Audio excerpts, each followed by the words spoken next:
정치적으로는 지금은 저는 대한민국이 이렇게 분열된 적이 없다고 봅니다. 아니 자기가 지지하는 정당에 따라서 목사님들끼리 얘기가 안 되는 사람들이 많더라고요. 그래서 아니 기독교인들 가운데도 정치 때문에 나눠진다면 한국의 기독교가 정말 진짜 십자가 안에서 하나가 된 복음인가. 전 그래서 그 면에서 우리 기독교 목사님들이 철저히 좀 반성을 해야 된다고 생각합니다. 아니 그러니까 지금 저 교회 문제가 좀 나왔는데 네. 그 종교 분리해서 정치 이야기 하지 마라 그래 얼핏하면 근데 우리가 정치하라는 게 아니고 목사님들이 이게 성경에도 빛과 소금이 되라 그랬잖아요. 그러면 빛과 소금이 되려면 세속적인 현실 문제에 관심을 가지고 어느 정도는 성도들에게 어떤 자기 성경적 관점에서 입장이라든가 이걸 해줘야 되지. 그냥 멍하니 해가지고 아멘 하면서 내가 성경책을 100번 읽었네 1000번 읽었네 성경책 읽었다고 자랑할 건 아니잖아요.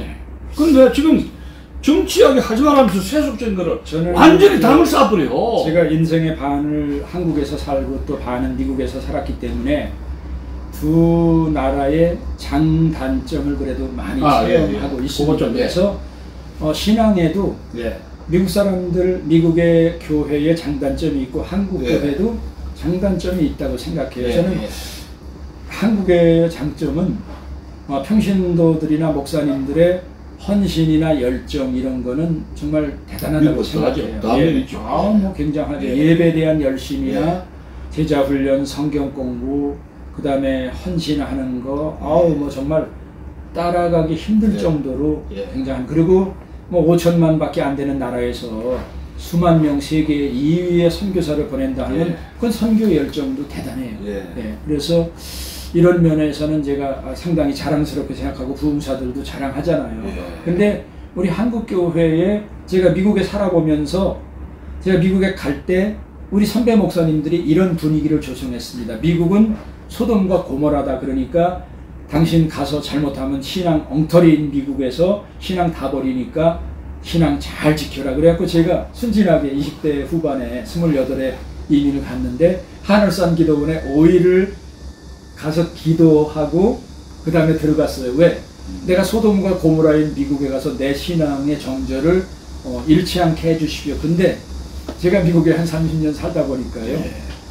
이러한 생각이 굉장히 단세포적이고 근시안적인 우리의 신앙은 아주 이렇게 보고 미국 사람들의 신앙은 형편없는 신앙으로 봤는데 저는 특별히 탄핵 사태를 보면서 오늘 이런 사회의 문제에 한국교회가 어느 정도 영향력을 발휘하고 있는가, 그 다음에 믿지 않는 불신의 사람들이 교회를 어떻게 생각하는가를 볼 때 저는 그때 저를 그런 분위기로 말하고 가르쳤던 목사님들의 신학도 생각도 굉장히 짧았구나. 저는 그런 생각을 합니다. 아니 탄핵 때 그렇지 않다고 장로들 뭐 했어요? 내가 저 화딱지라네 진짜. 그래서 전 다른 것보다 겉으로 드러나는 거 이런 면에서는 한국이 신앙이 정말 대단한 것 같죠.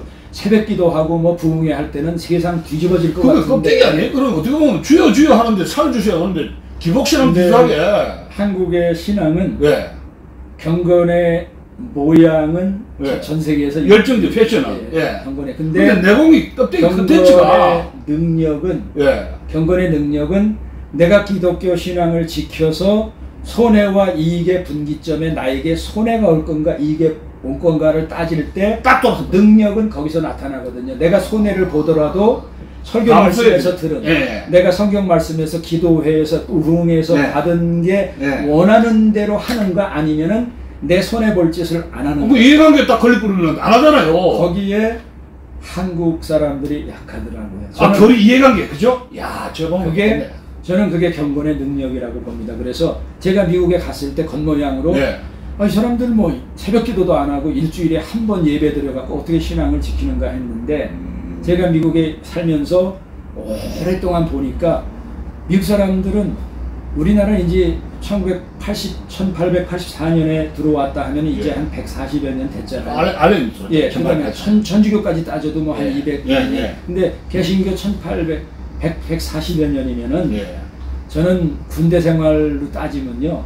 짬밥수로 얘기하면 아직까지 2등병 수준밖에 안 된다고 생각해요. 근데 미국은 서양서부터 넘어온 신앙이기 때문에 여기는 병장이 아니라 여기 수천 년이거든요. 그러면 이미 정치 속에, 문화 속에, 방송, 언론, 삶 속에 들어온 기독교지. 예.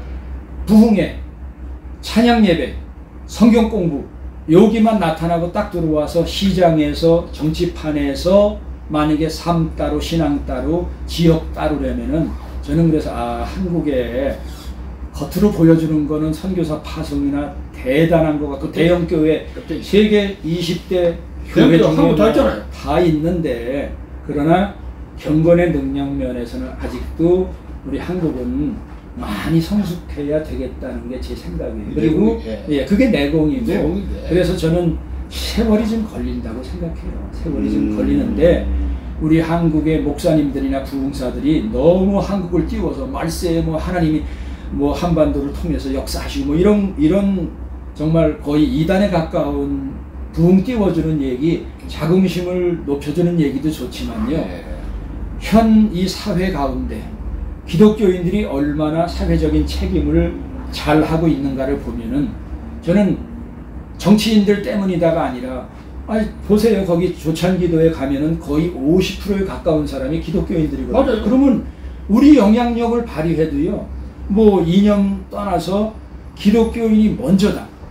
그죠? 성경 말씀이 먼저다라고 우리가 가르쳐서 그 사람들이 성숙한 신앙생활을 한다면 오늘날 한국교회가 좌파 우파 때문이다가 아니라 저는 한국의 이런 사회적인 현상은 중학생들에게 콘돔 나눠주고 피임하라고 그러고 그런 얘기를 하는 건 망할 나라 같은데 제가 이렇게 직장 생활도 오래 해보고 사회생활 하다 보니까 삶의 구석구석에 The follower of Jesus Christ 성도라고 부리는 거는요 나 기독교인이다 할 때는 내가 어느 교회에 다닌다가 생각나는 게 아니라 예수님이 우리에게 남겨준 발자취를 따라가는 게 내가 follower of Jesus Christ 성도거든요. 그렇죠? 그러면 세상 속에 성공하는 길, 출세하는 길, 내가 손에 들보는 길 다 있는데 세상적인 주판을 두드리는 게 아니라 성경에서 말씀하시고 예수님이 남겨준 발자취를 먼저 선택하는 사람이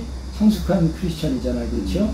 그러면 이렇게 성숙한 크리스찬이 많아질수록 한국의 교회가 그만큼 빛과 소금의 직분을 감당을 잘하고 북한 선교나 정치 문제 왜 그 속에 정치인들, 국회의원들, 장관들 가운데 얼마나 많은 기독교인들이 있습니까? 저는 정당 이념을 떠나 지역을 떠나서 우리 성도들이 거기에 먼저 앞장서는 성숙한 크리스찬이 많을 때 어느 교회에 다닌다가 아니라 예수님이 남겨진 발자취가 세상 속에 있잖아요. 정치판에도 있고 장사하는 데도 있고 자녀 교육도 있고 다 있는데 거기에 그 발자국을 따라가는 사람, 성숙한 사람들이 많을 때 한국교회가 좀 더 겉모양은 뻔지르르한데 경건의 능력을 나타내는 기독교인들이 좀 더 많아지지 않을까. 그래서 저는 그것도 이제 일부는 시간적인 문제라고 생각을 해요. 우리가 우리 자신의 모습을 보고 이런 현상에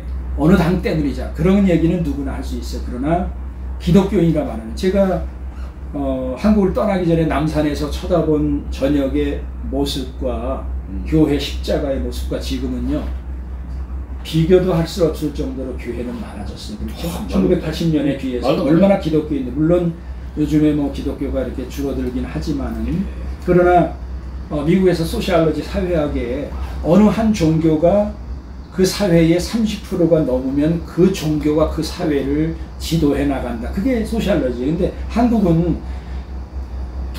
기독교하고 천주교 다 합치면은요, 뭐 산간 벽지 시골까지 다 합쳐서 퍼센테지가 25% 30% 되지요. 그 다음에 대도시나 인테리어로 올수록 50% 어떤 때는 70% 이상이 기독교이네요. 그러면 그만한 영향력이 과거에 비해서는 우리가 더 많이 미쳐야 되잖아요. 그렇죠? 아니 전혀 신앙을 가지지 않은 사람보다 예수쟁이도 별벌 다 똑같으네, 목사도 다 똑같으네 얘기 듣는다면은 우리가 가진 신앙이 무슨 능력이 있겠습니까? 그래서 저는 우리가 교회 많아졌다, 기독교가 얼마나 부흥했다 보다도 사회에 대한 책임과 영향력, 그거는 우리 기독교, 한국 기독교와 크리스찬들의 성숙도에 비교한다고 생각합니다. 그래서 요즘에 뭐 몇몇 무리를 일으키는 성도들 그리고 성도들이나 또 목회자들 때문에 한국교회 도매금으로 이렇게 또 욕을 먹는 경우도 있는데, 뭐 사람이 많다 보면 초대교회에서부터 우리 한국에는요, 제가 들어와 보니까 또 하나, 아니 뭐 이렇게 이단들이 동시대에 다른 몇 억인 3억 3천 4천 되는 미국보다 어떻게 이단들도 많고 재림 예수들이 이렇게 많은가. 그러니까 그렇게 미혹하는 사람들도 많고 미혹을 당하는 사람들도 많아요. 그래서 한국 사람들의 마음속에 뭐 사기죄가 한국의 범죄의 일이니까 종교에도 종교 사기꾼들이 많고 당하는 사람들도 많은 것 같아요. 네. 목사 사기꾼도 많다 보니까. 네. 제가 광화문에 나와서 하다 보니까요, 왜 이렇게 직통 게시파가 많습니까? 그 데이비드 차영이라는 놈이 그 직통 게시에 갖다 하나님 팔고 해가지고 한국 팔고. 목사님들도 그렇고 성도들도 네. 하나님께서 어제 나한테 이렇게 말씀하셨대. 그래서 사기야 그게. 아니 그래서 나는 정말 뭐 이렇게 직통 게시파가, 이게 저는 이제 한국의 신앙의 약점이라고 생각해요. 직통 게시파. 쟤는 북한 인권에서도 보면은 LA나 워싱턴에서 북한 인권 행사를 하는데 거기에 오는 게 주가 아니라 미국의 그 부흥의 물결이, 특별히 성령의 물결이 이렇게 돌아가는 게 있거든요. 그런데 한동안은 토론토 블레싱이라 해서 거기에 능력이 이렇게 많이 모인다고 그래갖고 계시 신유하니까 토론토에는 하여간 공항에 한국의 목사님들이 먹여 살려주고 깔아준다. 한때는 또 펜사콜라, 플로리다 펜사콜라 블레싱, 또 하나는 그 다음에 가장 마지막에 캔사스 블레싱인데, 그게 다 비냐드 무브먼트나 다 계시, 뭐 직통 계시해서 그런 부류의 사람들이고, 거기만 갔다 오면 문제가 일어나는 거예요. 그러니까 그런 류의 사람들이 거기를 주로 가드는데, 북한 인권에 온 목사님들, 제가 이름만 대도 유명한 분들이 거기가 하는 게 주목적이더라고요. 그래갖고 손희식 목사님한테 우리 같이 인권 활동하는 사람들이 저런 데 자꾸만 빠지는데 이거 문제 있습니다. 그래서 브레이크를 걸기도 했거든요. 그게 한국의 목사님들도 이렇게 미혹의 영을 받아갖고 본인들도 직통계시 따지고 예언 방언 하면서 그걸 갖고 사람들을 미혹시키는 게 굉장히 많아요. 그래서 저는 이게 한국의 기복적인 신앙도 문제지만은 한국에 미혹의 영들이 많아서 5천만 밖에 안 되는데 재림 예수라 하고 신학이 제대로 됐으면요. 우리 칼빈의 얘기 뭐 오늘 잠깐 말씀드린다면은 뭐 튤립이라는 게 칼빈의 이제 교리 중에 하나인데, 그게 뭐 반드시 모든 교단이 다 억셉트 하는 것도 아니에요. 그러나 신학교 때 배웠던 그 우리 장로교의 처음에 출발 스타트가 됐던 칼빈이 만들었던 죽고 나서 만든 거 아닙니까? 튤립 신앙이, 그게 목사님들의 목회나 성도들의 신앙에 그게 뭐 칼빈이 이런 신앙이 있다라고 매번 가리키는 것보다 거기서 말하는 게 미혹의 영, 그 다음에 평신도들의 구원의 확신이 없는 사람들이나 아니면 이단에 빠지는 사람들에게 거기가 성경의 이론을 종합적으로 만들어 놓은 거잖아요. 그렇죠? 언어는 뭐라고 붙이든지 얼마나 그 언어를 안 써도요. 이거는 예수를 통해서만 아니면 하나님의 전적인 은혜로만 그런 성경을 제시해 준다면, 아니 내가 재림 예수라고 문선영이처럼 예수의 사역이 실패해서 내가 왔다라고 헛소리를 할 때 이런 신학적인 확실한 근거, 어디 신천지 그런 이단들이 나와서 설치게끔 거기 미혹의 영에 빠집니까 성도들이? 그럼 목사님들이 목회 현장에서 신방이나 아니면 구원의 확신이 없으니까 구원파들이 들이댈 때 자기가 배웠던 거 뭐 그걸 신학적으로 따지지 않아도 그걸 개인적인 대화로 풀어서 성경 구절을 제시해 주면서, 그러면 구원의 확신이 얻는 분들에게, 아니면 내가 정말 구원 받았나, 내가 잘못하면 어떻게 됐나 하면 뭐 성도의 견인이나 아니면 이거 하나님의 은혜가 얼마나 큰가, 그런 거를 쩍쩍 안 따져도 목회 현장에서 흔들리는 사람들, 아니면 구원의 확신이 없는 죄인이 오직 예수 그리스도의 은혜로만, 오직 십자가로만 구원받을 수 있다, 용서받을 수 있다는 건요 어디나 적용되는 거잖아요. 그러니까 꼭 신학의 용어를, 저는 신학교에 가서 설교 시간에 꼭 신학교 강의하듯이 하는 목사님들이 꽤 많더라고요. 뭐 히브리어, 헬라어 따지면서. 그거는 신학교에서 목사 훈련 받기 위해서 우리 목사들끼리 하는 거지, 성도들을 거기 끌어들여서 자기의 실력을 자랑하는 건 아니라고 봐요. 그래서 한국에 보면은 정말 왜 저런 얘기를 신학교에서 고민할 얘기를 하는가. 미국에서 제가 아는 목사님 중에 하나가 한국에 굉장히 개혁주의 신앙에 왔는데 그 사람의 특징이 자기네 신학교와 자기네 목사들만 뛰어난 사람이고 한경직 목사님들 때리고 모든 교단을 다 때리는 거예요. 그래서 제가 5년을 참다 당신 미국에 들어와서 PCUSA 아니야?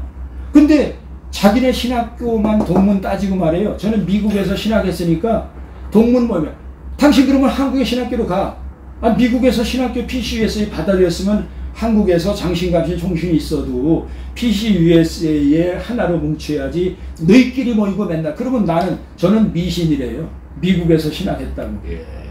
이런 식으로 아주 굉장히 편파적인 생각을 가진 사람들이 많아요. 그래서 좀 마음을 넓게 가져서 타교단의 트래디션에 대해서도 우리가 좀 배울 거는 배우고 신학교에서요. 제가 목회를 하다 보니까 목사가 신학교에서 배운 실력은 5년, 7년 이상 가지 않더라고요. 거기서 더 이상 공부하지 않으면 이건 돌팔이 목사 되기에 딱 알맞습니다. 옛날 얘기나 하고. 그래서 거기서부터 진짜 더 공부를 해요. 그래서 미국에서는 디민, 닥터 미니스트리, 목회학 박사학위를 받으려면 한국에는요 학위 따고 바로 하더라고요. 근데 미국에서는요 그런 사람들에게 목회학 박사 억셉트를 해주지 않습니다. 왜? 그 사람들에게 보이지 않거든요. 목회를 한 5년, 7년 하다 보니까 내가 뭐가 부족하고 내가 좀 더 공부를 하면은 어떤 분야를 해야 되는 게 보여요. 그러니까 미국에서는 프랙티컬하기 때문에 그 시간을 주는 거예요. 기반 목회 경험 7년 돼야 목회학 박사학위를 할 수 있다.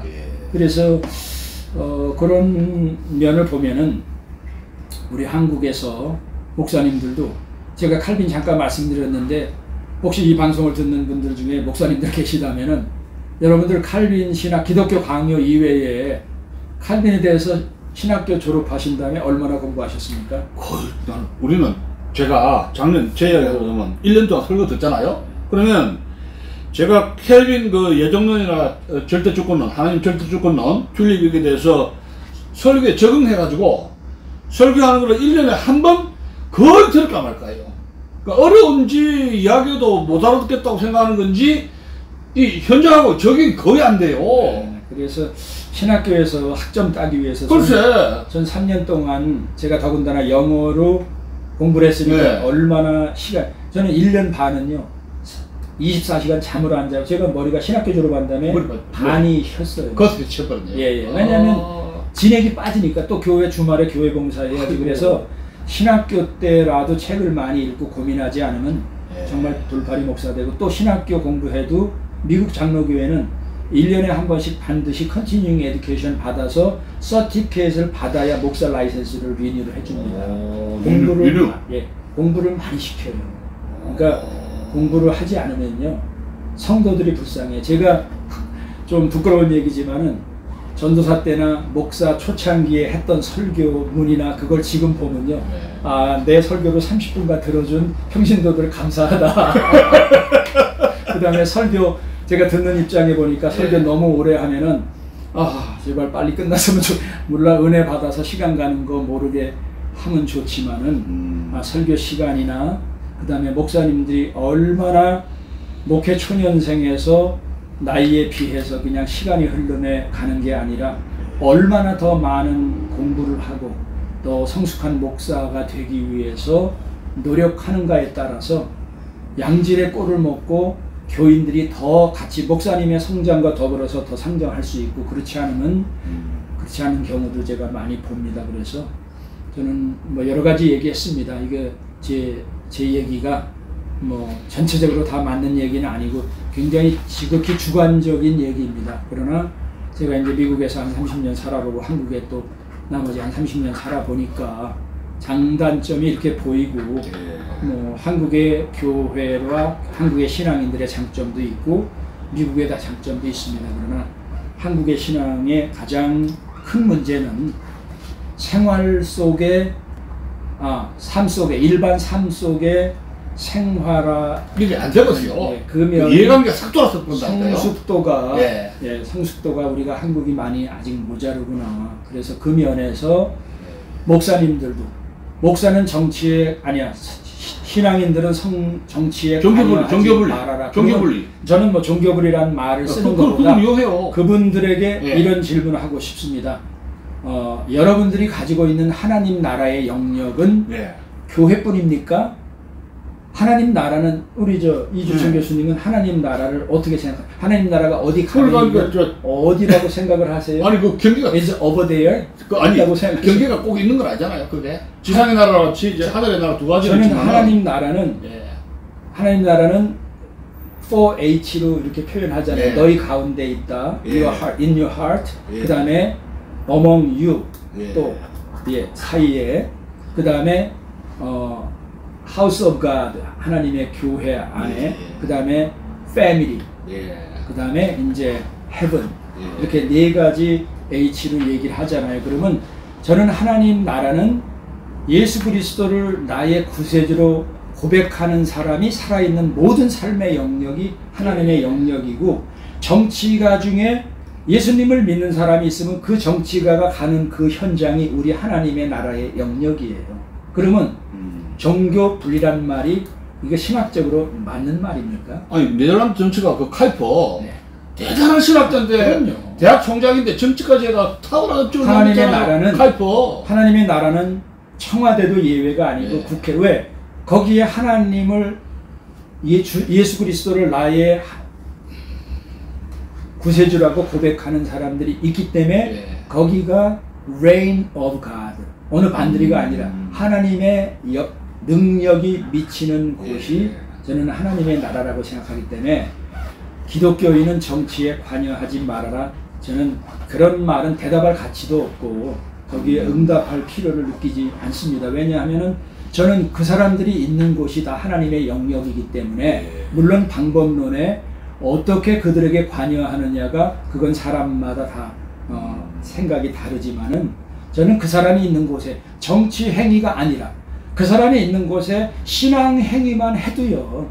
내가 정치인 떠나서 내가 더 먼저 하는 게 하나님이 여기서 정치인 이전에 기독교인인 나에게 어떤 말과 행동을 하기를 원하는가를 한다면요. 뭐 정치 행위가 아니래도 무슨 상관이 있어요. 여야 보수 진보 떠나서 하나님이 나에게 이렇게 하라고 하면은 그러면 그게 그 정치 영역에 영향을 미치는 거죠. 그래서 그거 목사님들하고 그런 생각을 가진 분들하고 얘기해봤자 힘들고 저는 여러분의 하나님 나라는 어디까지입니까? 하나님 나라는 교회 아니면 기독교인들을 모인 곳입니까? 제가 생각하는 하나님 나라는 세상에 예수 그리스도를 고백하는 모든 사람의 영역이니까 정치, 경제, 문화, 역사, 북한 다 하나님의 나라의 일부분이라고 생각합니다. 잘못된 교회 영역으로 가다 버리단 말이에요. 목사들이 성경 100번 10번 100번 읽었다는 분들이 다 그러는데 그래서 마지막으로 이제 참 목사님이 이 시대에 크리스찬들이 가져야 될 시대적 소명 요거를 한번 쫙 간추려 가지고 요약해가지고 한번 마지막으로 한번 이 시대의 역사적인 그 미션 크리스찬들의 미션 이게 교회가 부패해서 정치 부패한 거 아닙니까? 그죠? 저는 그래 보거든요.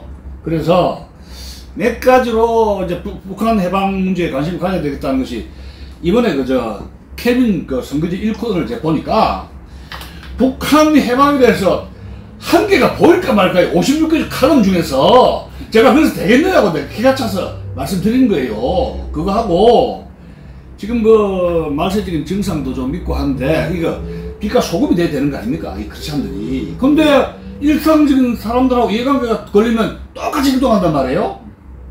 몇 가지로 한번 좀 이 시대 우리 크리스찬들 어떻게 살아야 되는 거 좀 마지막으로 좀 파이널 리마크. 저는 이제 대한민국이 시대정신이란 말을 세상에서만 쓰는데 분단된 우리나라 지금 대한민국은 세상이 가장 부러워하는 나라 중에 하나가 됐습니다. 근데 이 한강의 기적이 허리가 두 동강이 나서 우리 동족이 70년 넘게 저런 고통을 당한다면요. 우리의 소원은 통일. 과거에는 노래만 불렀는데 이제는 노래만 부르는 게 아니라 통일을 이루기 위해서 특별히 기독교인인 우리의 소명은 뭘까? 예. 그래서 저는 이제 삼심사명이라고 이거 삼심? 예, 삼심사명을 삼심사명. 이제 제가 통일대박 강연이나 예. 그다음에 우리 민족 구원에 대한 이렇게 설교를 할 때 이제 자주 사용하는 말이에요. 짧게 말씀드리면 예. 통일에 대해서 세 가지 마음이 있어야 되겠다. 세 가지. 네. 그래서 하나는 첫째는 사명. 통일은 뭐 신창민 교수님의 누구의 통일 대박을 원하는 사람들이 아니라 우리의 소원은 통일을 부르짖었던 우리 모두의 사명이다. 그 다음에 통일에 대해서 한국의 청년들 반대한다. 몇 프로 따지고 몇 프로 늘어갔다 줄었다 이렇게 퍼센트 따지는데 통일은 퍼센테지 갖고 한국과 일본이 통일한다면 퍼센테지 갖고 해야 되지만 동족이 나눠진 동족은 하나로 되는 게 그게 자연의 이치고 또 성경적으로도 하나님이 하나 되라고 하는 게 남남도 하나 되라고 하는데 나눠진 동족이 하나 되는 건요 하나님이 원하시는 겁니다. 그래서 성경적으로도 그래서 그거는 사명일 뿐만이 아니라 5천만 남한 주민, 2,500만 북한 주민, 그 다음에 750만 해외 교포, 8천만이 원하는 엄명이다. 여야를 떠나서 보수진보를 떠나서 이거는 회피하면 안 된다 하는 그런 생각을 갖고 있고 그 다음에 그걸 떠나서 통일은 어명이다. 어명. 예. 그거 이제 삼명. 어명. 그건 왕조 시대의 어명이면 뭐예요? 어명 어기면 어떻게 돼요? 듀티 사형이죠. 예, 사형이죠. 예. 하나님의 어명입니다. 예. 통일은 반대하면 안 돼요. 그러니까 반대하는 젊은이들이 가지고 있는 그거를 충분히 설득할 수 있는 비전과 대안을 정치인들과 어른들이 준비해야죠. 반대하는 이유는 5가지도 안 돼. 근데 저는 이미 통일을 10몇 년 하니까 예. 통일되면 좋은 이유는 100가지가 넘어요. 예. 그래서 3가지 삼명, 예. 그 다음에 통일의 사심. 근데 이제 통일을 하기 전에 우리 새마을운동 하면은 생각나잖아요. 예. 아침에